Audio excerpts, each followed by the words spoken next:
Vėjas gena pūgas per pakrantę. Sniegas, lyg balta uždanga, užkloja miestą. Ir vis dėlto pačiame šio šalto peizažo centre stovi lapė. Geležinė. Gili.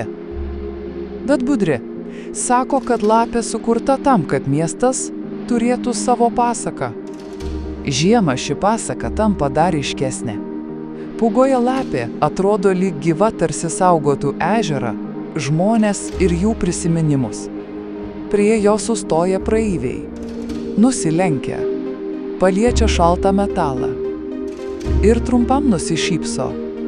Netoliese girdisi vaikų juokas.